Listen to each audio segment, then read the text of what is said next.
ایک کے بدلے میں 1,00,000 کا جو ہے قبول ہو گیا. صبح ہو گئے, چہرے پہ انبساط, تبسم. لوگوں نے پوچھا حضرت آج بہت خوش ہے, ہم آپ کو جو ہے رنجیدہ غمگین دیکھ رہے تھے 3 دن سے, یہ کیا معاملہ ہے؟ تو پھر اپنے پورے خواب کی جو ہے وہ تفصیل بتائی. اس لیے بزرگ دوستوں, کسی کی توبہ, کسی کی دعا اگر اللہ پاک قبول کر لے, سارے امت کا بیڑا پار فرما دے, تو اللہ سے کوئی پوچھنے والا نہیں. ہمارا ایک آنسو, ہماری 2 رکعتیں اور ہماری ایک توبہ اگر اللہ جل شانہ کو جو پسند آ جائے, تو اللہ جل شانہ جو بزرگ دوستوں ہماری زندگی اور آخرت کا بیڑا جو ہے وہ پار لگا سکتے ہیں. اس لیے بھائیو, بزرگ دوستوں, ایسے راتوں کو جو پیکیج کیے وہ اس میں جو ہے خصوصی طور پر اللہ کی جو رحمتیں ہیں ہم کو جو ہے وہ وصول کرنے کے لیے انتہائی کوشش کرنا ہے. تو بھائی کرو گے انشاءاللہ, اللہ جل شانہ عمل کی توفیق عطا فرمائے. اللهم صل على سيدنا محمد وعلى ال سيدنا محمد وبارك وسلم.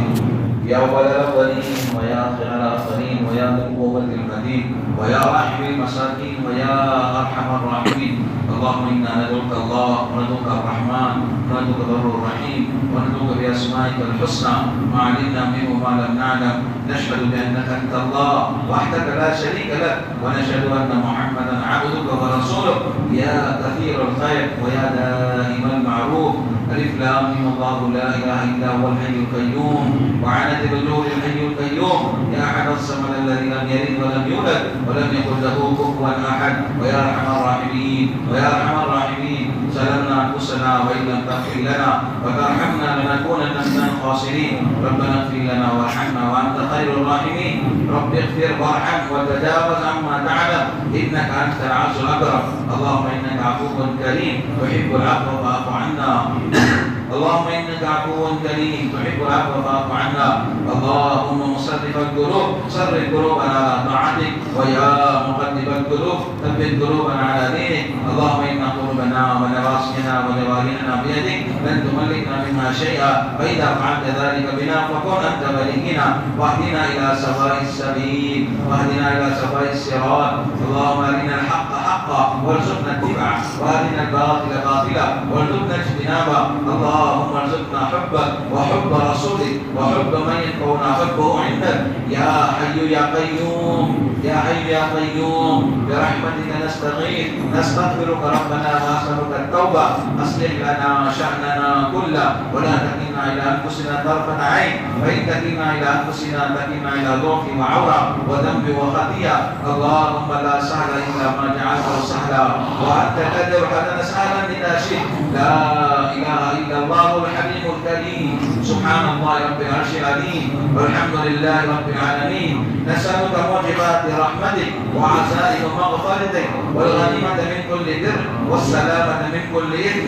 لا تدع لنا ذنبا إلا غفرته ولا هما إلا فرجته ولا دينا إلا قضيته ولا مريضا إلا شفيته ولا حاجة هي لك رضا إلا قضيتها ويسرتها. ويا أرحم الراحمين ويا أرحم الراحمين, إليك ربي فحببنا وفي أنفسنا لك ربي فزلنا وفي أعين الناس فعزمنا وعلى صالح الأخلاق فكبرنا ومن سيء الأخلاق فجنبنا وعلى صراطك المستقيم فثبتنا وعلى الأعداء أعدائك أعداء الإسلام فانصرنا. اللهم انصرنا ولا تنصر علينا. اللهم انصرنا ولا تنكر علينا. اللهم زدنا ولا تنقصنا. اللهم زدنا ولا تنقصنا. اللهم ارحمنا ولا تسلط علينا بذنوبنا من لا يخافك ولا يرحمنا. اللهم اشرح صدورنا للإسلام. اللهم حبب إلينا الإيمان وزينه في قلوبنا وكره إلينا الكفر والفسوق والعصيان. اللهم اجعلنا من الراشدين واجعلنا من المهديين واجعلنا من عبادك الصالحين. اللهم تاجر قلوبنا من النفاق وأعمالنا من الرياء وألسننا من الكذب وأعيننا من الخيانة, فإنك تعلم خائنة الأعين وما تخفي الصدور. ربنا آتنا في الدنيا حسنة وفي الآخرة حسنة وقنا عذاب النار. ربنا لا تؤاخذنا إن نسينا واخطأنا. ربنا ولا تحمل علينا إصرا كما حملته على الذين من قبلنا. ربنا ولا تحملنا ما لا طاقة لنا به واعف عنا واغفر لنا وارحمنا. أنت مولانا وانصرنا على القوم الكافرين. ربنا لا تزغ قلوبنا بعد إذ هديتنا وهب لنا من لدنك رحمة إنك أنت الوهاب. ربنا هب لنا من أزواجنا وذرياتنا قرة أعين واجعلنا للمتقين إماما. ربنا اغفر لنا ولإخواننا الذين سبقونا بالإيمان ولا تجعل في قلوبنا غلا للذين آمنوا ربنا إنك رؤوف رحيم. ربنا أتمم لنا نورنا واغفر لنا إنك على كل شيء قدير. اللهم صل على محمد كلما ذكره الذاكرون وصل على محمد كلما غفل عن ذكره الغافلون. اللهم إنا نسألك الهدى والتقى والعفاف والغنى. ربنا زدنا علما. اللهم حاسبنا حسابا يسيرا. رب ارحمهم كما ربياني صغيرا. جزا الله أن محمدا صلى الله عليه وسلم وآله. اللهم إنا نسألك علما نافعا ورزقا واسعا وحلالا طيبا وخلقا حسنا وعملا صالحا وعملا متقبلا وشفاء من كل داء. اللهم إنا نعوذ بك من علم لا ينفع ومن قلب لا يخشع ومن نفس لا تشبع ومن دعوة لا يستجاب لها. اللهم اهد الناس جميعا. اللهم اهد الناس جميعا. اللهم اهد الناس جميعا. اللهم اهدنا واهد بنا واجعلنا سببا لمن اهتدى. اللهم اهدنا واهد بنا واجعلنا سببا لمن اهتدى. اللهم انا نسألك جنة الفردوس ونعوذ بك من النار. اللهم انا نسألك جنة الفردوس ونعوذ بك من النار.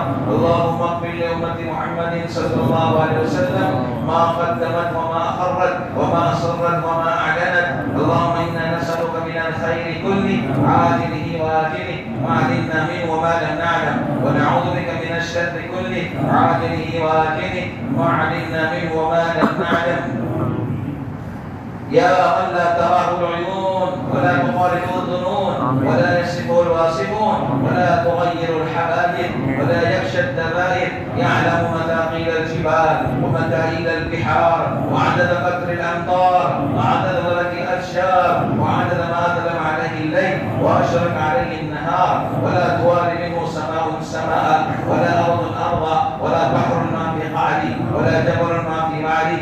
اجعله من خير آخرة وخير عمل خواتمة وخير أيام يوم ألقاك فيه وخير أيامنا يوم ألقاك فيه.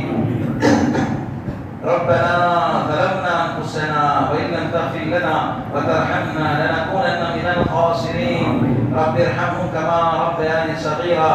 اللهم اغفر لأمة محمد صلى الله عليه وسلم. اللهم لعن الكفرة الذين يصدون عن سبيلك ويكذبون رسلك ويقاتلون أولياءك وخالف بين كلمتهم وزلزل أقدامهم وأنزل بهم بأسك الذي لا ترد عن القوم المجرمين. اللهم شتت شملهم وقسم جمعهم ودمر ديارهم وخرب بيوتهم وكل أسلحتهم وخذهم أخذ عزيز مقتدر. اللهم عليكم كما لك عدو وثمود. اللهم عليك من أراد بالإسلام والمسلمين سوءا وشرا. اللهم احفظ الإسلام والمسلمين. اللهم احفظ الإسلام والمسلمين. اللهم احفظ بلاد المسلمين. اللهم احفظ بيوت المسلمين. اللهم احفظ شباب المسلمين. اللهم احفظ شباب المسلمين. اللهم احفظ شباب المسلمين. اللهم احفظ نساء المسلمين. اللهم احفظ مساجدنا ومكاتبنا ومدارسنا ومراكزنا ومقابرنا وعلماءنا. اللهم انا نجعلك في نحورهم ونعوذ بك من شرورهم.